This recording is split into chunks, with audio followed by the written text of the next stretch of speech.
Hello. உங்கள் எல்லாருக்கும் ஒரு நியூஸ் தெரியும். இந்த ஃப்ளைட் ஆக்சிடெண்ட் ஆன நியூஸ், ஃபயர் ஆனது. அது பார்த்தீங்களா? எவ்வளோ கொடுமையான ஒரு விஷயம்ன்ட்டு.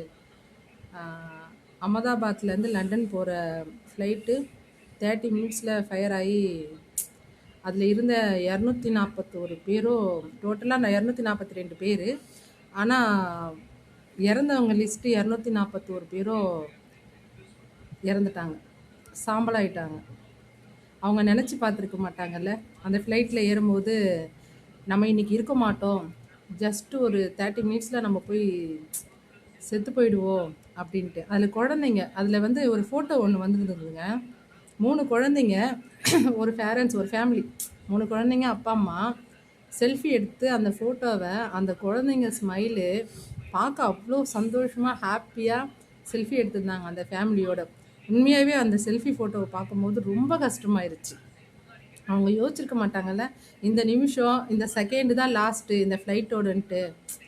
அதை யோசிக்கல. லாஸ்ட்டாக ஹாப்பியாக இருந்தாங்க. அவங்க குடும்பத்தோடையே அவங்க பயணம் முடிஞ்சிடுச்சு. சரிங்களா? அதில் வந்த ஒவ்வொருத்தருக்கும் ஒவ்வொரு ஃபேமிலி இருந்திருக்கோம், இல்லை ஃபேமிலியாக வந்திருக்கலாம், தனியாக இருந்திருக்கலாம். ஆனால் அவங்களுடைய கனவு, எல்லா ஆசை, எந்த நோக்கத்தோடு போனாங்களோ எல்லாமே சாம்பலாக போயிடுச்சு. அதில் அதிர்ஷ்டவசமாக உயிர் பழிச்சவர் ஒருத்தர் தான். சரிங்களா? அதெல்லாம் உங்களுக்கு தெரியும். ஆனால் அதாங்க, இதை தான் சொல்ல வந்தேன். மனுஷ வாழ்க்கையில் நமக்கு எப்போ எது நடக்கும்னே தெரியாது, நிச்சயம் தெரியாது. நடந்துட்டு இருக்கும் போதும் நமக்கு விபத்து, மரணம் வரலாம். தூங்கிட்டு இருக்கும் போதும் வரலாம். நம்ம சந்தோஷமாக இருக்கோம், அங்கே போயிட்டு எதுனா கிளம்புவோம், வண்டியில் ஆக்சிடெண்ட் ஆகி நிறைய பேர் இறக்குறாங்க. அந்த மாதிரி அவங்களாம் ஏதோ ஒரு கனவோடு போகிறப்பையும் நம்ம உயிர் போகலாம். நம்ம இருக்கிறோம் பாருங்கள், இந்த ஒவ்வொரு நிமிஷம் அது மட்டும்தாங்க நிச்சயம், அது மட்டும்தான் நிச்சயம்.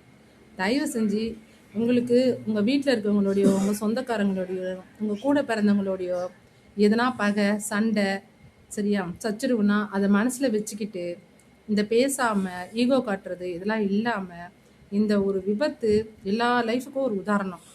இருக்கிற வரைக்கும் ஹாப்பியாக இருங்க, யாரையும் எழுந்துடாதீங்க. உண்மையாகவே அந்த நியூஸ் கேட்குறப்போ எவ்வளோ கஷ்டமாக இருந்தது. நம்ம இருந்த அந்த கடைசி நிமிடமாவது நம்ம கூட நிறைய பேர்கிட்ட நம்ம பேசணும், சந்தோஷமாக இருந்தோம். அந்த மரணிக்கிற அந்த கண்ணை மூடுற ஒரு செகண்ட் நம்ம மெயின் செட்டில் வந்துட்டு போகணும். சரிங்களா? ஐயோ இவங்கள மிஸ் பண்ணிட்டோமே, அவங்கள மிஸ் பண்ணிட்டோமே, அவங்கக்கிட்ட பேசலையே, இவங்கக்கிட்டே பேசலையே அப்படின்னு சொல்லி அந்த சாவர தருவாயில் ஃபீல் பண்ணுறதுல எந்த அர்த்தமும் இல்லைங்க. மனுஷ வாழ்க்கை நிரந்தரம் இல்லாதது. யோசிங்க. ஈகோ, கோபம் எல்லாத்தையும் விட்டுட்டு அந்த செகண்டை எல்லாரோடையும் சந்தோஷமாக ஷேர் பண்ணுங்கள். இதை சொல்கிறதுக்காக தான் நான் இந்த பதிவு